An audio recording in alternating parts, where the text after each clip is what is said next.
Queridos, a minha saudação é de paz do Senhor. Amém ou não amém? Amém? Graças a Deus. Sempre bom estar na casa de Deus, fazendo a sua vontade, né?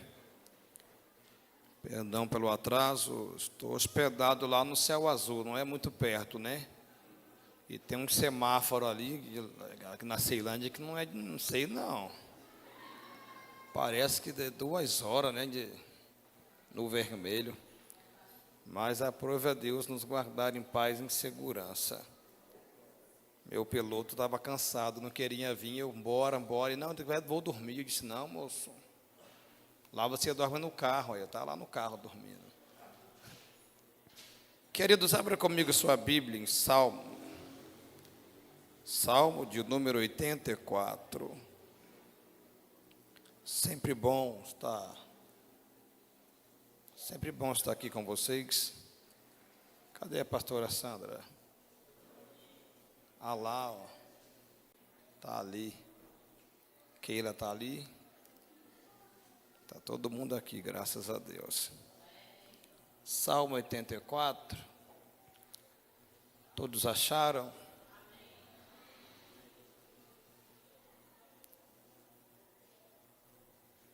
Diz assim a palavra do Eterno: quão amáveis são os teus tabernáculos, ó Senhor dos exércitos. A minha alma deseja assim, até desmaia pelos átrios do Senhor. Meu coração e a minha carne clamam pelo Deus vivo. Sim, o pardal encontrou casa, a andorinha um ninho para si, onde ela pode pôr os seus filhotes, junto aos seus tabernáculos. Ó Senhor dos exércitos, meu Rei, meu Deus, abençoados são aqueles que habitam na tua casa, eles ainda estarão te louvando. Abençoado é o homem cuja força está em ti, em cujo coração estão os seus caminhos, o qual, passando pelo vale de Baca, faz dele um poço, a chuva também enche os tanques. Amém? Só até aqui. Isso. Se você puder não conversar com ninguém, será ótimo. Se puder. Né? Deixa bem claro, se puder. Tem gente que não pode. Ali já conversando, tá vendo? Tem gente que não pode ficar sem conversar. Ali, ó. Tá vendo? É desse jeito. Queridos... Aleluia. Pronto, já caiu por terra toda a conversa. Quando nós olhamos para a Bíblia, em Salmos, capítulo 84, precisamos entender que os Salmos, ele não é escrito apenas por Davi. São pelo menos 5 escritores, como Salomão, Davi, Asaf, a descendência de Coré, os filhos da descendência de Coré e Moisés. São 5 escritores. E Salmos, ele sempre trazendo adoração. Você pode ver que o salmista, às vezes, ele começa mal, né? Começa reclamando de algumas situações, mas termina entendendo que Deus é digno de adoração, de louvor. Não é isso? Não é isso, na verdade? É bem isso mesmo. Então, sempre o salmo vai estar se movendo, o salmista sempre se movendo para adorar ao Senhor. Quando nós olhamos para o Salmo 84, entendendo que quem escreve são os filhos dos descendentes ou filhos da geração de Coré. Para entendermos quem são eles, vamos precisar voltar pelo menos em Números capítulo 16, quando Moisés, exercendo o papel de sacerdote, pastoreando o povo no deserto, a Bíblia diz que Moisés faz um bom trabalho, exerce um bom sacerdócio juntamente com seu obreiro de confiança, o Arão. Só que agora Datã, Abirã e Coré se levantam agora e se posicionam contra a sua liderança, contra o sacerdócio de Moisés. E quando eles se levantam, eles alegam em seu discurso que Deus não usa somente Moisés, que Deus não está somente com Moisés, que eles também têm o direito, autonomia e dever de prestarem cultos ou exercerem o sacerdócio diante da presença do Senhor. Só que ao invés deles ficarem apenas com esse pensamento, eles vão inflamar agora 250 homens, vão contagiar com seu discurso, porque o rebelde, toda vez que discursa, tem álibi suficiente para corromper pessoas distraídas. Quando nós olhamos para Moisés e para Arão, recebendo essa afronta bem diante dos teus olhos, onde Corá, Datã e Abirã estão promovendo uma grande rebelião no meio da congregação, estão inspirados, estão apoiados e seguros, porque existem sim 250 homens com eles gritando a mesma coisa. Só que quando Moisés olha para esse ato de rebelião, Moisés vai chamar o povo, reunir o povo e vai dizer: se Datã, Abirão e Coré, e juntamente com esses 250 homens, se morrerem de forma natural, Deus não está comigo. Mas se a terra se abrir e engolir eles, é porque o Senhor está comigo. Moisés agora vai usar da sua autoridade e intimidade com Deus. Sempre digo que no Antigo Testamento, para mim, quem teve mais intimidade com Deus não foi Elias, não foi Josué. Mais intimidade com Deus não foi Davi. Mais intimidade com Deus, na minha opinião, é o Moisés. Porque certo dia Deus estava determinado em exterminar o povo, e Moisés aconselhou Deus dizendo: Senhor, não faça isso, porque se o Senhor fizer isso, os egípcios vão dizer que o Senhor nos tirou do deserto do Egito só para matar no deserto. Deus vai ouvir e vai se agradar do conselho de Moisés. Então, para mim, quem tem intimidade com Deus é Moisés. Intimidade é muito diferente de bater no peito e assegurar que eu também tenho intimidade. Intimidade é bem diferente de pessoas soberbas usando discursos, batendo no peito com seu orgulho, dizendo: me respeita, que eu tenho intimidade. Sempre digo que quando você diz para alguém: me respeita que eu sou, é porque você já deixou de ser há muito tempo. Oh, glória, aleluia. Quem está entendendo, diga amém.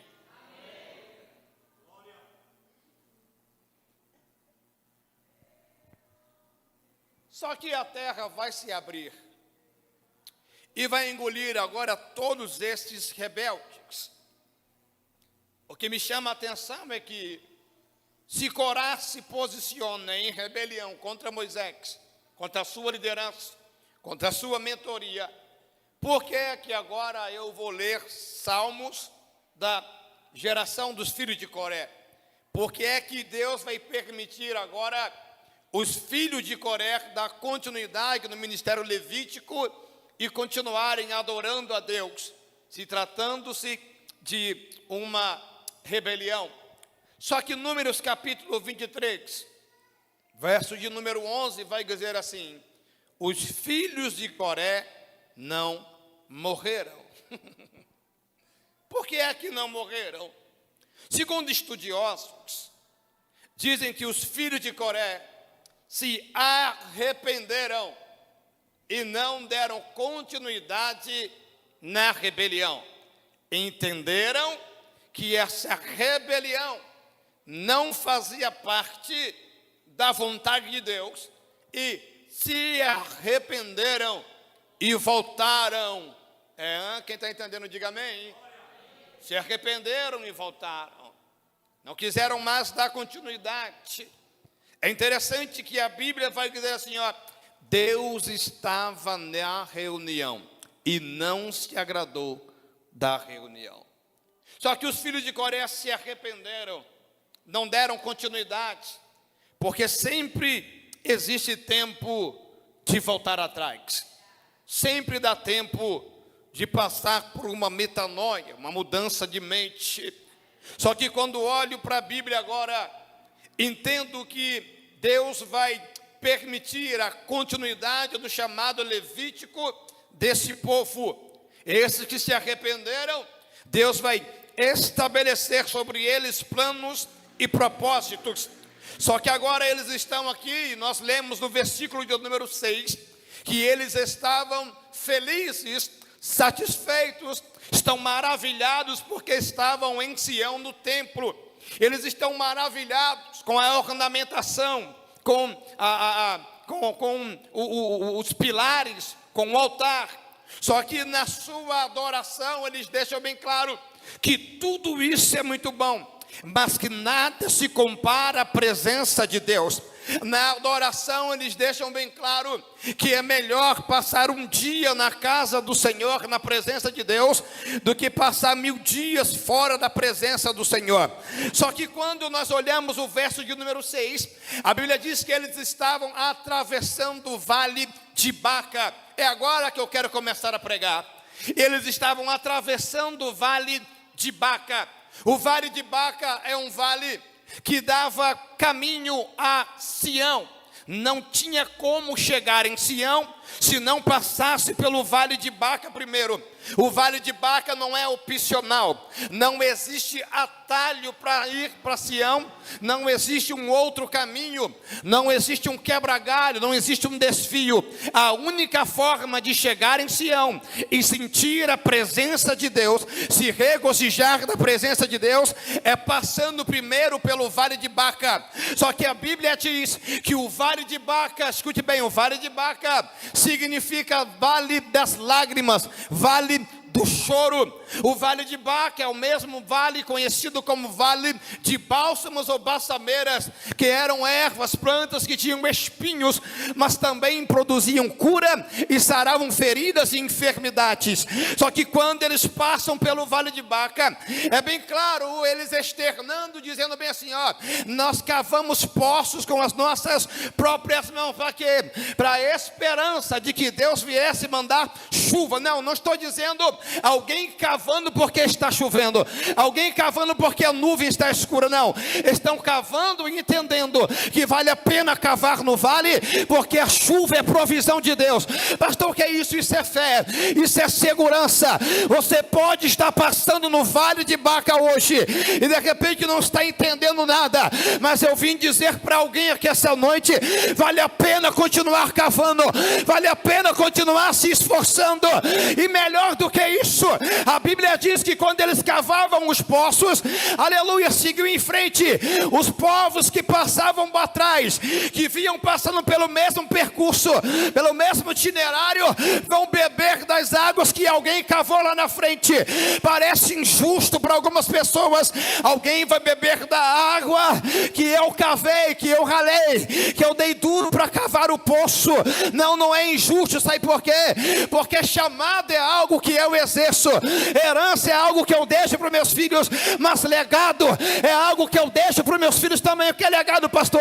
O seu ministério não termina aqui. O seu ministério é um legado que você está deixando para o seu filho, para a próxima geração. Então, se você está caminhando hoje frouxo, desanimado, para baixo, desistido, você está dobrando o serviço para o seu filho amanhã. Então, se você quer que seu filho tenha um bom ministério, dê o seu melhor hoje.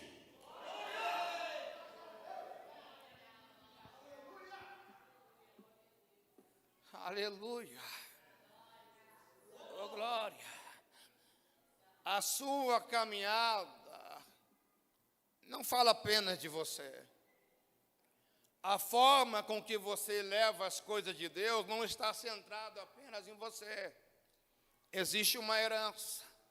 Você vai deixar um legado para o seu filho. Você deixará um legado para a sua filha. Oh, glória. Quanto mais você fizer agora, mais fácil ficará para o seu menino amanhã, mais fácil ficará para a sua menina amanhã.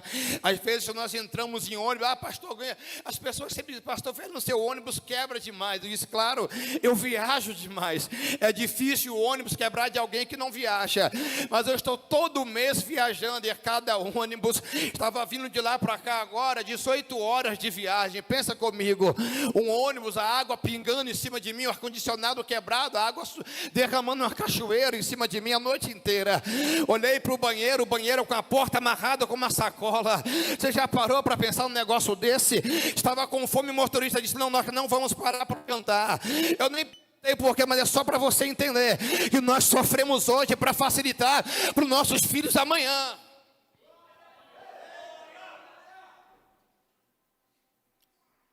Se te mostrares frouxo no dia da tua angústia, a tua força será pequena. Aleluia. Sabe, nós vamos precisar entender isso aqui hoje. Você precisa se levantar. Você precisa entender que hoje é necessário cavar com as mãos. Não tem chuva, não tem nuvem dizendo que vai chover, mas você vai cavar com fé, entendendo que o Deus que você serve, Ele é fiel para fazer infinitamente mais do que pedimos ou pensamos. Oh glória! Passar pelo vale não é opcional. Passar pelo vale é necessário. Você tem duas alternativas no vale. Você pode sentar, murmurar e reclamar. Mas você pode também se levantar e marcar a história da sua geração no vale que você está passando. Porque no vale não é o que os outros falam, é o que você vive no vale. Aleluia. No vale, às vezes, tudo está sendo contrário. Às vezes a conspiração contra é verdade. Mas Deus está presente no vale. Quando Deus se revela para Moisés, uma das maiores manifestações para Deus, para Moisés, não foi no monte, porque no capítulo 36, Moisés estava lá no monte, ele disse, a mão do Senhor me levou ao monte, só isso, parou aí, maravilha. Mas no capítulo 37, ele vai dizer, a mão do Senhor me levou até um vale de ossos sequíssimos. Para quê, Moisés?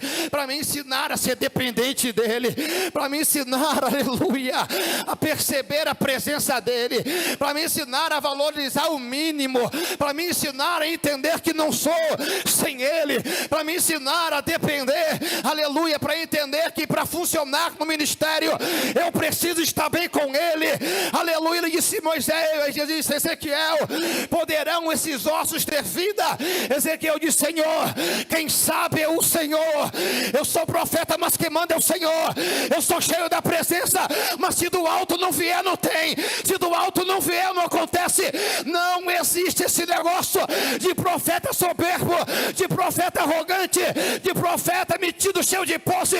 Profeta precisa ser o mais simples da congregação. Oh glória, aleluia, aleluia. A simplicidade é a marca do ministério é a simplicidade. Imaginando, tem hora que eu paro para pensar uns negócios. Tiveram que contratar Judas só para mostrar quem era Jesus. Você já pensou um negócio desse? Toma aqui 30 moedas de ouro. Para quê? Para mostrar para a gente aqui quem é Jesus. Como é que é isso se eles estão com Jesus todos os dias no templo perseguindo, querendo prender, querendo matar? E é necessário pagar para Judas revelar quem ele é. Simplicidade, a marca do ministério de Jesus, simplicidade. Imagine só, vem um grupo, vão matar Jesus. Quando chega lá, está vendo Jesus lavar os pés dos discípulos. Outro dia dá uma olhadinha, tem um tal de João declinado, encostado no peito dele.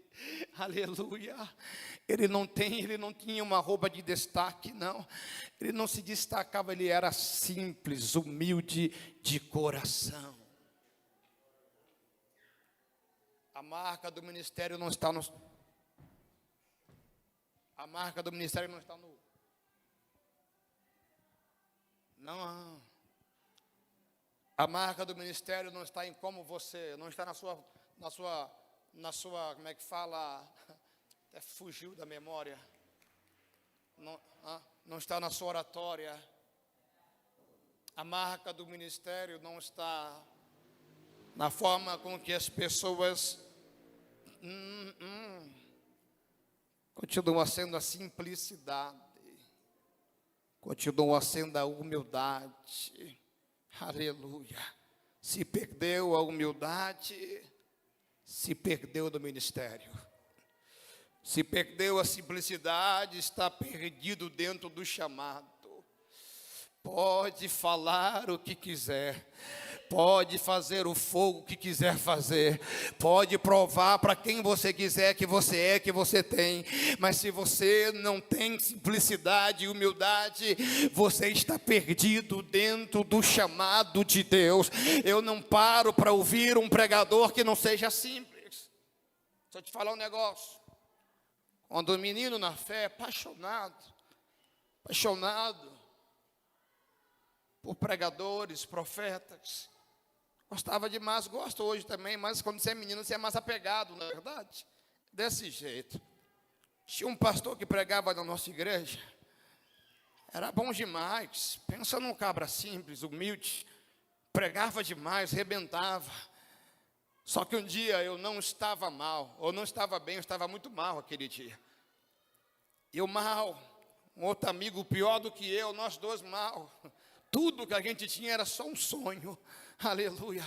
Pensa, é bom demais quando você encontra um amigo que sonha junto com você, não é verdade? Que sonha as mesmas loucuras. Tem hora que você sonha cada loucura e você acha alguém assim, vai dar certo, é de Deus. É bom demais andar com pessoas assim.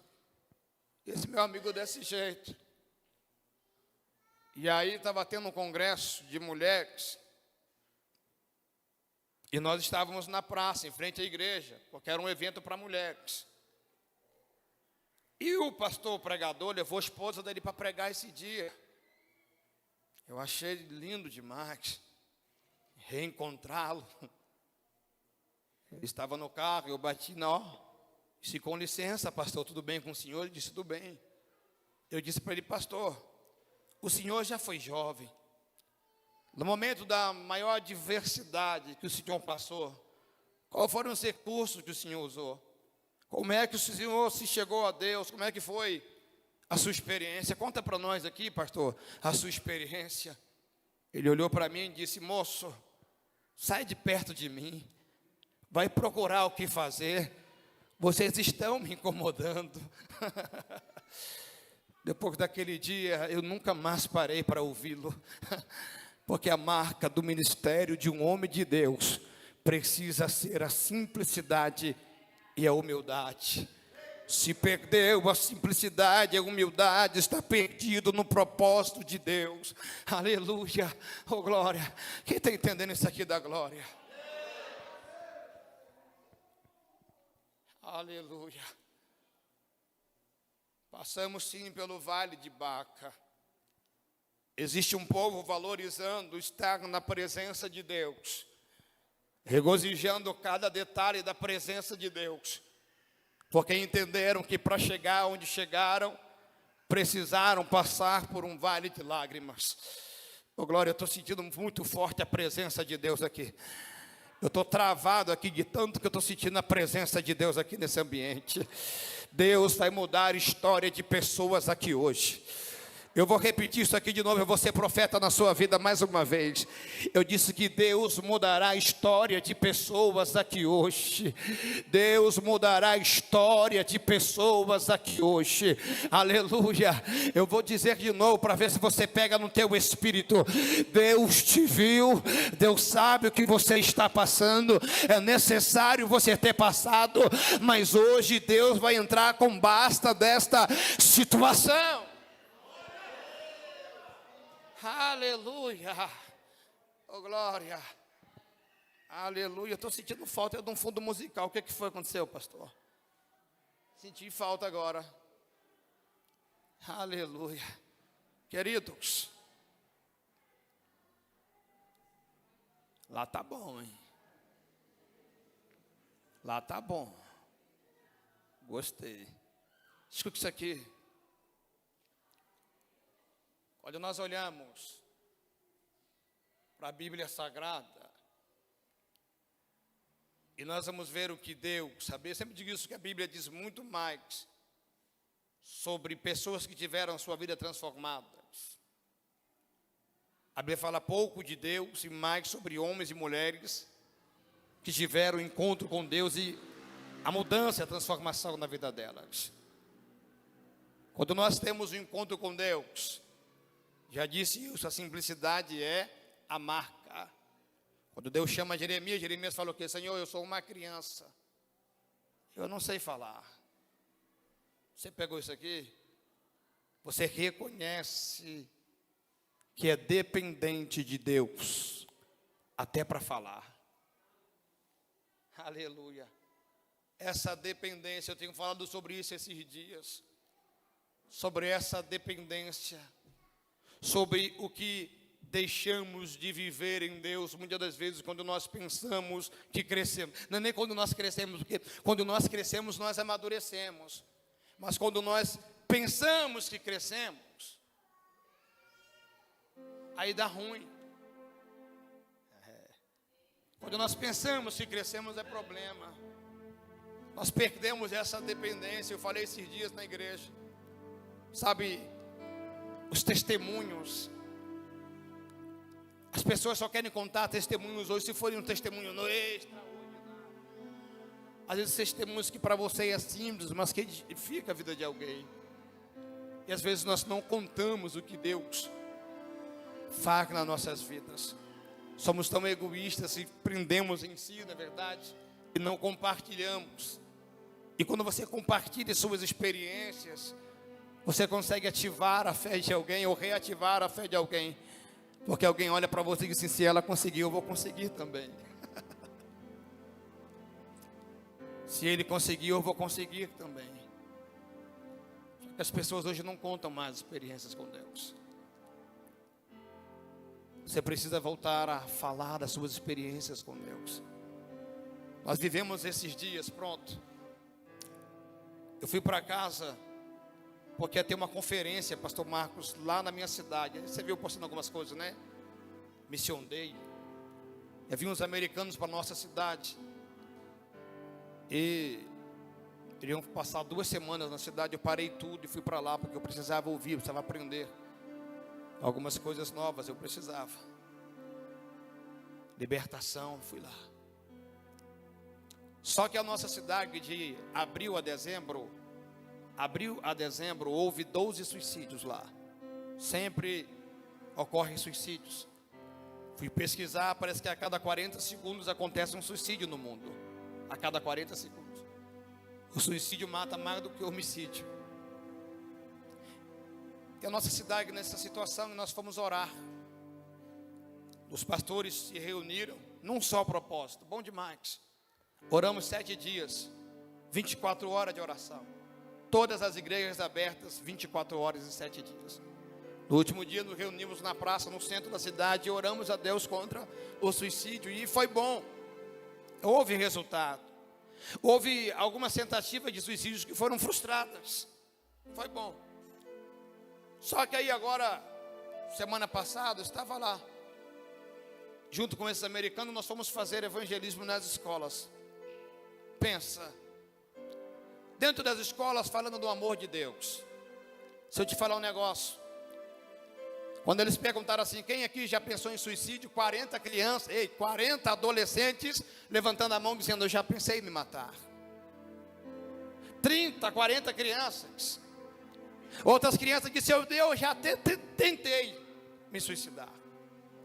Eu vi filho de crente chorando e dizendo assim, faz tempo que eu não recebo um abraço do meu pai na minha casa. Faz tempo que minha mãe não me abraça na minha casa. E aí eu descobri que Foi muito bom, pastor, orar na rua, orar dentro da igreja, porque nós somos bons nisso aqui, dentro da igreja. Foi muito bom. Só que quando você entra na escola, eu entendi, peraí, na escola, nós conseguimos cancelar, anular suicídios de 8, 10 anos para frente, porque nós chegamos a tempo nas crianças com a mão na cabeça para mandar o demônio embora. Crianças manifestando demônios possessas, adolescentes possessos. Aleluia. Eu disse, rapaz, como é que esse negócio é bom? Porque eu gosto desse trem. Disse, como é que é bom isso aqui? Aleluia.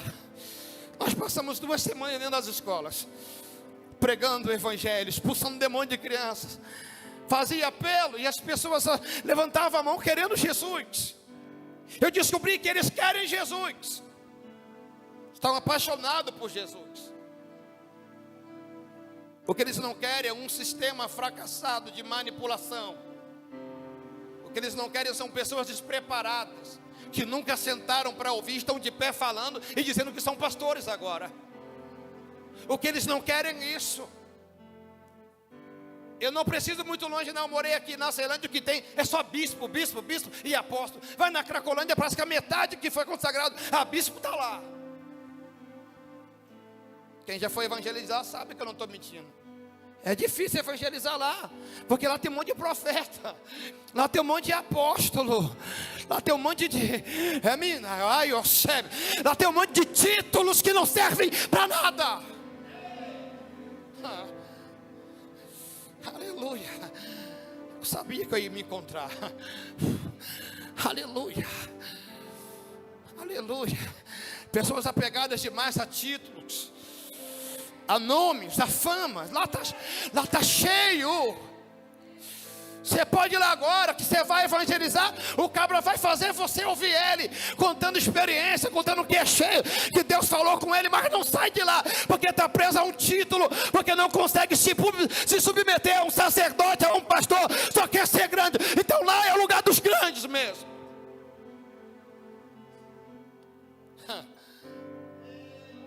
Aleluia. Aleluia. E eles fizeram 3 dias. Um ônibus, um caminhão, com toda a estrutura, coisa linda, sabe? Toda a estrutura. 3 dias de culto na praça lá. E foi tão bom, porque foi libertação. E aí eu coloquei um colete, lá eu não era o pastor Fernando Moraes. Eles nem sabiam o meu nome. E eu olhei assim, eu vi tantas pessoas funcionando sem título de nada, cheias da presença de Deus, querendo Deus. Se eu te falar, existe uma juventude que você faz de conta que não vê. Porque nós criticamos demais os jovens, é verdade, a gente pega no pé. Mas existe uma juventude de pé funcionando. E que isso não soe como disputa e como competição jamais. Mas se você não se levantar, você vai ficar para trás. Se você não se posicionar, você vai ficar para trás mesmo. Porque enquanto você vem no dia que quer, se der, existe uma juventude sedenta. Se você marcar 3 da manhã aqui dentro, eles vêm com uma garrafa de café, um travesseiro, uma coberta, mas eles vêm adorar a Deus. Tem, não tem? Aleluia. Oh, glória. Eu fiquei apaixonado. Eu vi assim, sabe? Eu falei, rapaz, é bom orar dentro da igreja contra suicídio, mas é bom funcionar como igreja. É bom quando entendermos que precisamos funcionar ali fora, da porta para fora.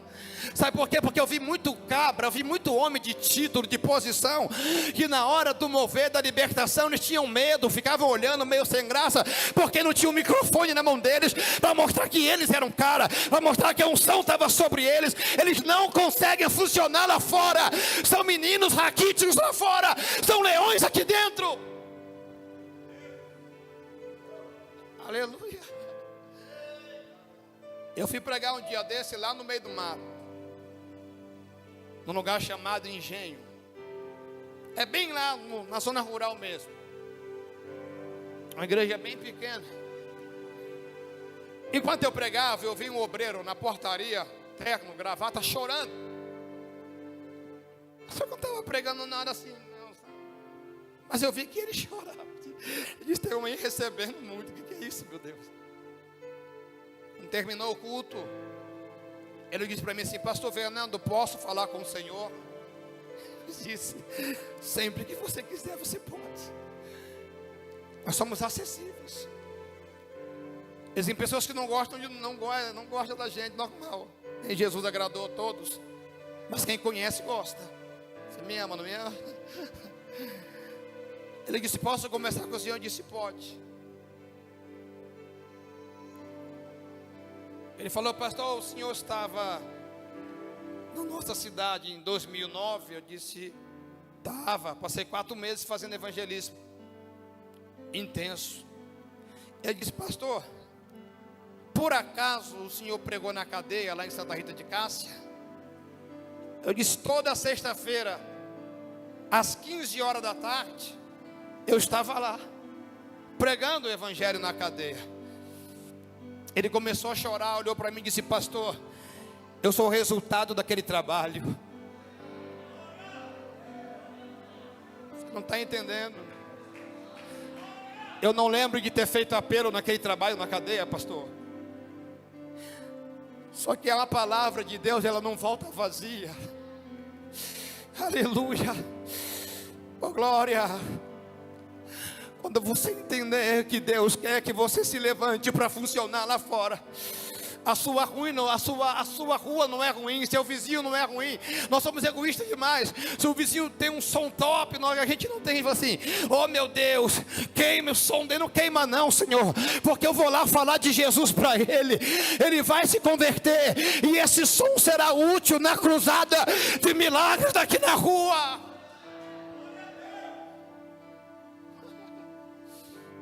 Aleluia. Oh, glória. Está frio, não está frio? Está frio, não está? Está frião, né? Você está com casaco demais na sua casa, não está? Você pode até escolher os casacos na sua casa, não pode? Você pode na Machúria Manaraia. Oh, glória. Oh, meu Deus do céu, o que é isso? Existem pessoas morrendo de frio aí fora. Existem pessoas dormindo sem agasalho nas calçadas. E nós estamos aqui dentro cobrando do governo, falando mal de partidos, falando reta, Machúria Manaraia. Nós estamos aqui querendo falar que a culpa é do PT, que a culpa é do Bolsonaro. A culpa é da igreja omissa que não se levantou em amor.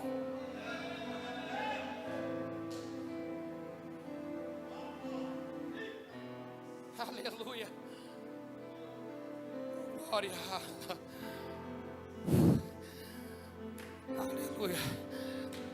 Amanhã eu vou estar pregando na casa de recuperação. Amanhã, lá no Engar. Quem tiver disponível, se o pastor liberar e quiser ir comigo, peça seu pastor. Ele é legal, ele vai deixar.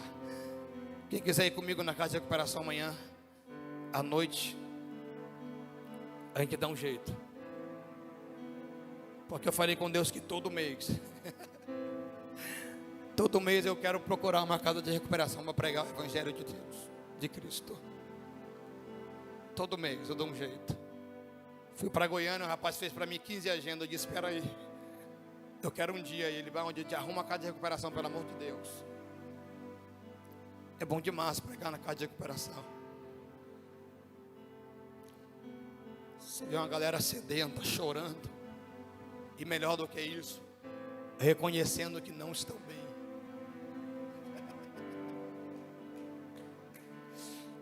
Reconhecendo que precisam de ajuda, que precisam recomeçar.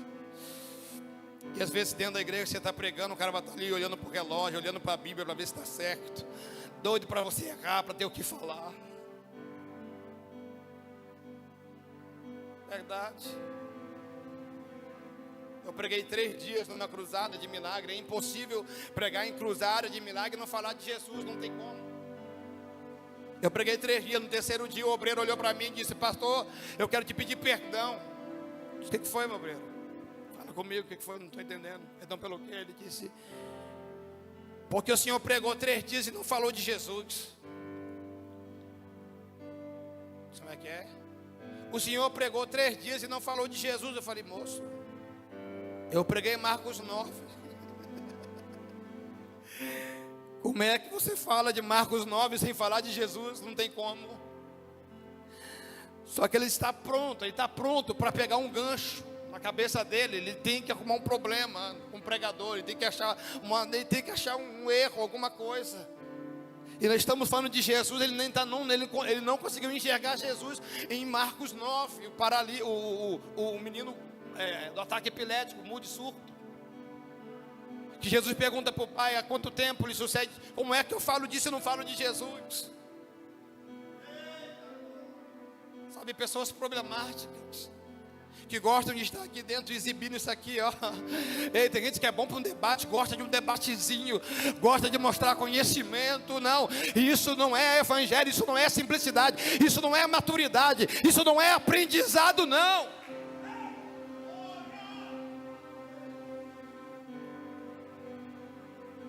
Eu estava em casa, chegou um rapazinho lá na minha casa, um monte de livro na mão dele. Eu estava passando do portão para dentro. Ele disse para mim assim: ei, o senhor é pastor, né? Eu disse: sou. Ele disse: eu sou ateu. Eu vim provar para o senhor que Deus não existe. Eu disse: é? Ele disse: é. Eu disse: você já leu a Bíblia toda? Ele disse: não. Então volta para casa, leia toda e depois você volta, me dá licença. Não tenho tempo para debate, eu tenho tempo para evangelismo. Aleluia. Eu tenho tempo para falar de Jesus. Eu tenho tempo para vir no ônibus, expulsando demônio dentro do ônibus, pessoas manifestando dentro do ônibus, possessas, querendo libertação, uma vida lá embaixo, querendo morrer. Aleluia. Oh, glória. Eu não tenho tempo para assistir dorama, não.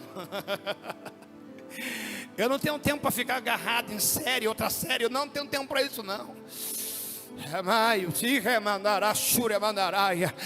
Aleluia. Você precisa entender para que nasceu, querido. Você precisa entender qual é o seu chamado. Você precisa entender quem é você. Quem você é lá fora. Aqui dentro nós já entendemos quem você é. Eu preciso que você entenda quem você é da porta para fora. Tem gente que é tão santo, tão bom, que nem no grupo da família está.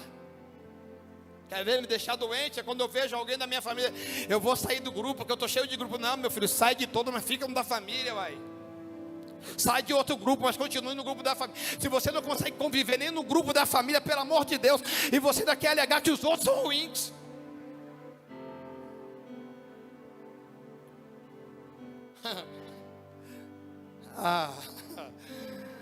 Dá um glória a Deus aí, uai.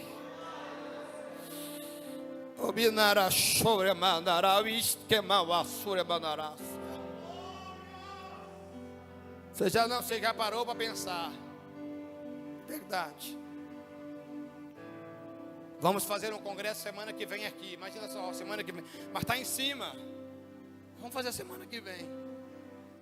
As cadeiras aí, ó. Lota tudo. Estacionamento aqui tem que ter até um menininho. Organizar. Tem que botar lá no telão: veículo tal, a placa tal está na garagem lá, por favor retirar. Agora o tanto de pessoas que tem aqui, não quero nem contar com o congresso, não. O número de pessoas que nós temos aqui hoje, se movendo em massa para um evangelismo nas ruas. Ai, ai, ai. Não, dá uma olhadinha à sua volta. Olha o número de pessoas que nós temos hoje. Marcamos um evangelismo, só vem o dízimo dessas pessoas, 10% só.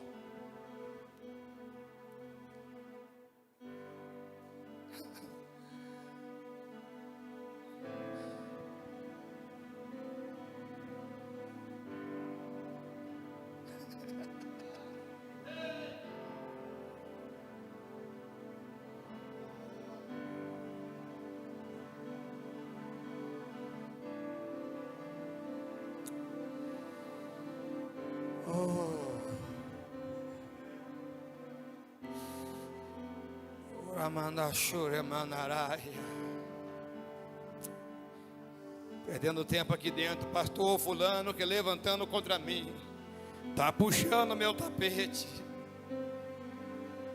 Pastor Marco me conhece há mais de 15 anos, nunca me viu usando tapete. Já cheguei aqui, varão, com tapete.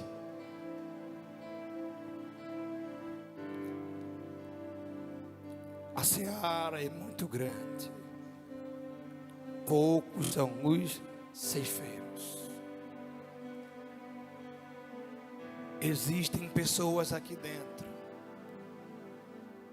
que na teoria, não de verdade, na teoria, não, se você parar para ouvir ele falar, eu conheci um rapaz na igreja que congregava que era desse jeito. Trouxemos um pregador de fora, um pastor de outra igreja, veio pregar na nossa igreja. Terminou o culto, ficou conversando com ele. Olhou para mim e disse assim: Fernando, aquele jovem é um desperdício na igreja de vocês. Por que o pastor não vê o potencial daquele jovem? Aquele jovem tem umas ideias maravilhosas. Eu disse: ele disse: eu, como jovem daquele Fernando do céu, no meu ministério. Eita, Fernando. Só que é um jovem que ele dizia assim: daqui a 90 dias nós vamos fazer o congresso dos jovens. Daqui a 90 dias. Primeira reunião dele, caneca, toalhinha para o pregador, camisa para o pregador, camisa para todo mundo, não sei o que, tudo. Era a coisa mais linda. Ei, eu estou dizendo 90 dias para realizar um congresso com 15 jovens. Quando chegava no dia, tinha que cancelar, porque ele não tinha nada pronto, nada feito, porque na teoria era o melhor. Não sei por que o pastor não faz assim. Não tem? Se fosse eu, ia fazer desse jeito. Não, eu faria assim. Não faz nada, você não faz nada.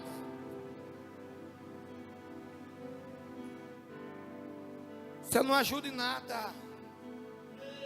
Você nem contribui para que alguém faça. Você nem faz investimento financeiro. E você tem, mas você é incapaz de colocar uma semente no ministério de alguém.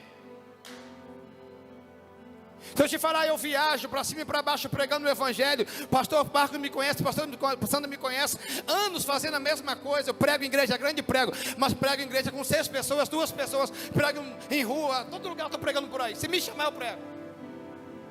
A irmã me chamou: pastor, pode pregar na minha casa tal dia? Eu falei: teu pastor sabe? Ah, não sabe. Se teu pastor souber, eu vou. Se não souber, eu não vou.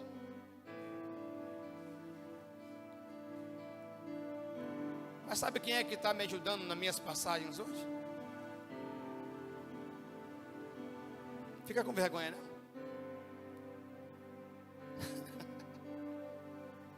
O ímpio entendeu. Um ímpio paga a minha passagem para ir e vir. Pastor, eu acredito no seu ministério. E eu vou plantar no seu. Eu estou falando de um homem que não entra em igreja, não, ímpio de tudo. Mas entendeu. Aleluia. Ele entendeu que muito crente morreu aqui dentro e não conseguiu entender ainda.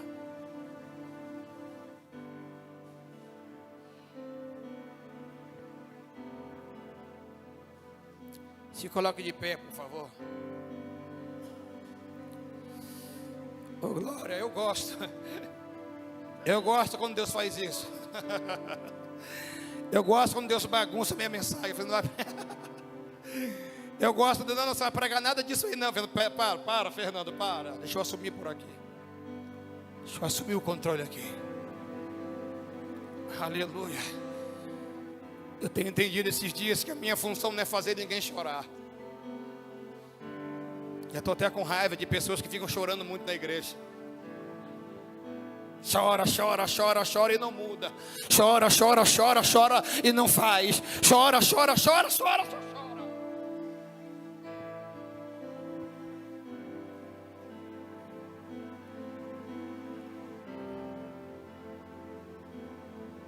Verdade. Pula, roda, sapateia, marcha. Tem umas marchas bonitas, como é que é? Bonito. É bom. Mas não é o suficiente. Deus não me chamou para marchar.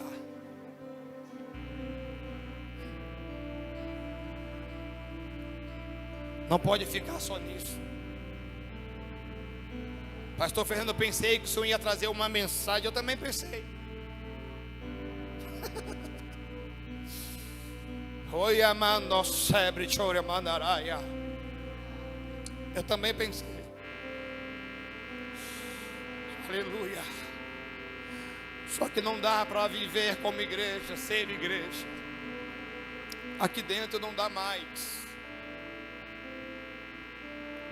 Um culto de domingo não dá mais.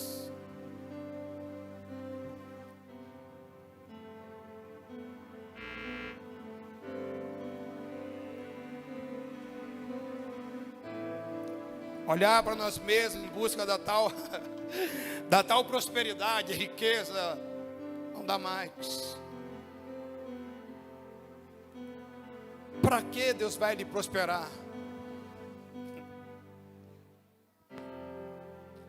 Para que Deus vai lhe dar dinheiro se você não faz nem um sopão, um frio desse? Você não faz nem uma panela de sopa. E você nem precisa ir não. É só você falar assim, ó, eu tenho aqui para investir. Se alguém for lá, eu tenho para investir aqui, eu tenho semente.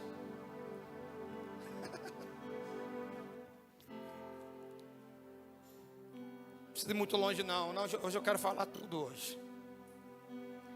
Não precisa ir muito longe não.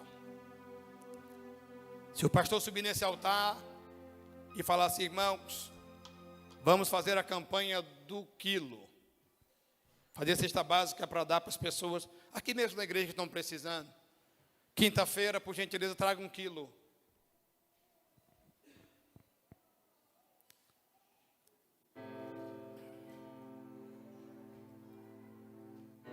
Traga 1 quilo de alimento não perecível.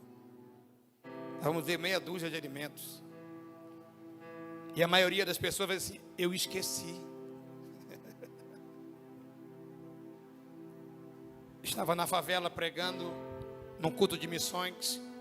Eu vi a irmãzinha falar assim, ó, ô irmãos, só trouxeram sal. Como é que eu vou fazer para ajudar os irmãos aí com sal? O traficante, o dono da favela, passou na porta na hora. Eu vi, eu estava lá. Ele passou na porta na hora. Ela disse, só tem um sal aqui, irmãos, como é que eu vou fazer? Meia hora depois, eu vi traficante com fuzil nas costas, colocando 70 cestas básicas de cima do altar. Sobe, dá licença, puf, puf, puf, puf, puf.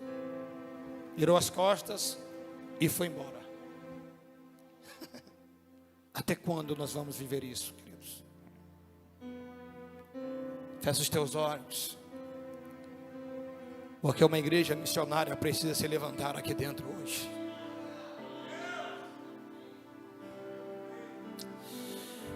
Uma igreja missionária precisa levantar aqui dentro hoje.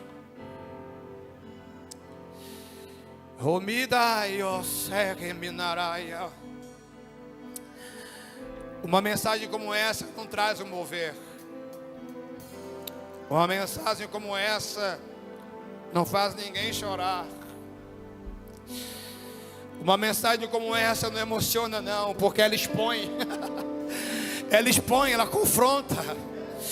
Ela mostra onde é a falha. É uma mensagem profética, embaixo de um mover profético. Que revela que nós estamos bem distante daquilo que nós achamos estar perto.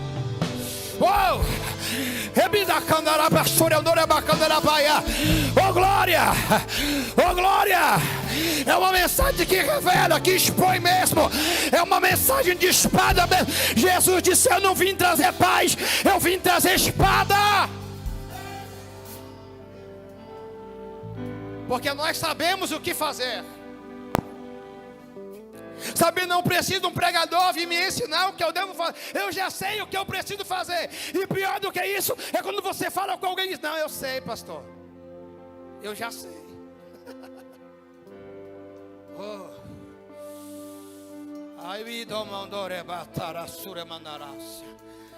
Seja missionário na tua escola. Para de rivalidade, para de ganguezinha na escola. Para de tomar a dor da outra amiguinha. Para com esse negócio. Bacana, Súria. Esse evangelho que você vive aqui domingo precisa ser verdade amanhã lá na sua escola. Esse evangelho que levanta a mão, que chora, que se entrega, que se derrama, precisa ser verdade na escola. Precisa ser verdade lá na sua empresa, lá onde você trabalha, lá na sua família. Esse evangelho é o evangelho genuíno.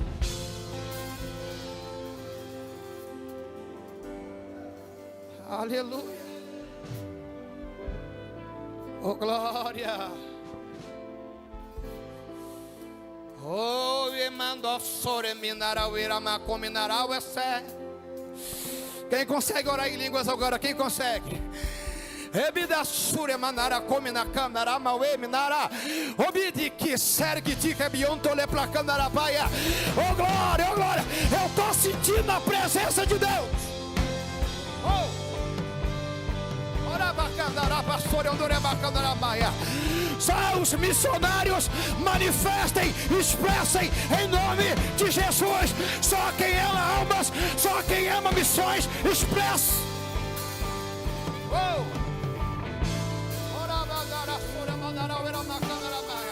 Aleluia. Para que ir para a África?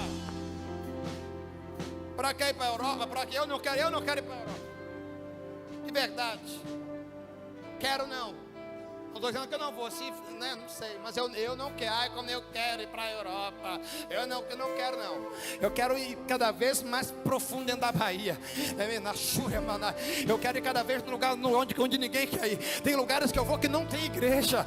Não tem, fazemos culto em escola, fazemos culto em praça.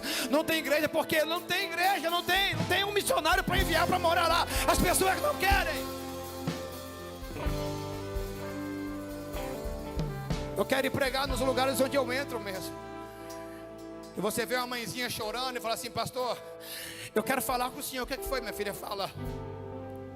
Pastor, é porque a minha filha está grávida. Sim. E o que foi?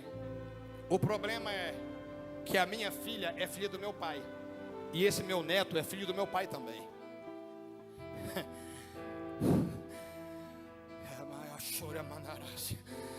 Por que isso, pastor? Porque não tem igreja lá. Porque não tem missionário lá.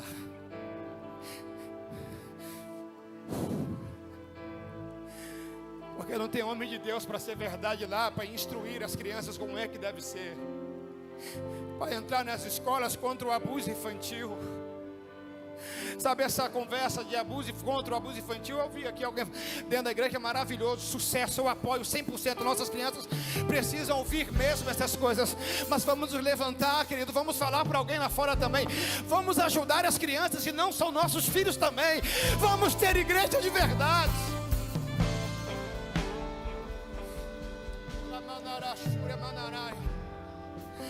Lugares que você entra, tem homens com 3 mulheres, tudo normal. Criança de 11 anos, vai pastor, vai denunciar. Não vou denunciar ninguém. Eu vim como profeta aqui hoje nessa casa para você entender. Criança de 11 anos grávidas, de idosos, criança de 10 anos de idade se relacionando com velhos por dinheiro, enquanto nós estamos aqui dentro, só levantando a mão, chorando e inchando aqui dentro.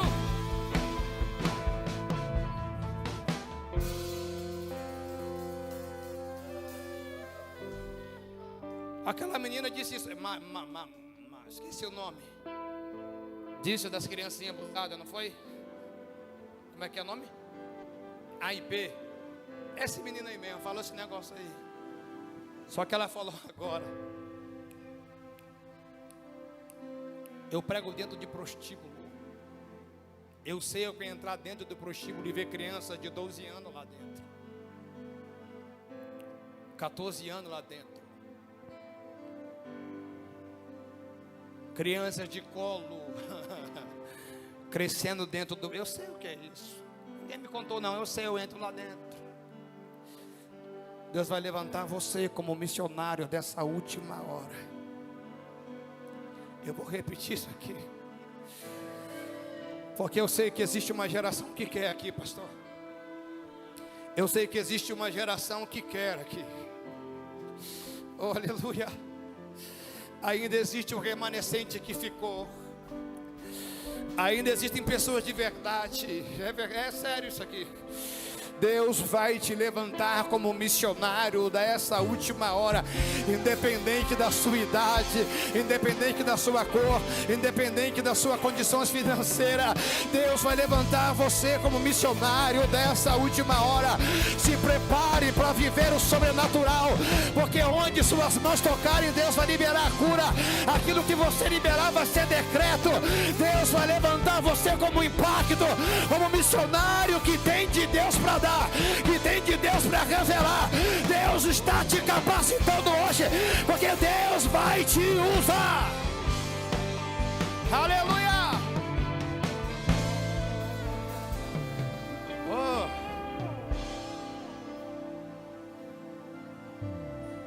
Amém. Queridos, existe alguém aqui essa noite que está cansado, sobrecarregado, que quer mudar de vida, que quer aceitar Jesus como seu único e suficiente Salvador. Alguém que, pastor, não aguento mais, eu quero Jesus. Levante sua mão, você que quer aceitar Jesus como seu único e suficiente Salvador. Levante a mão para o céu.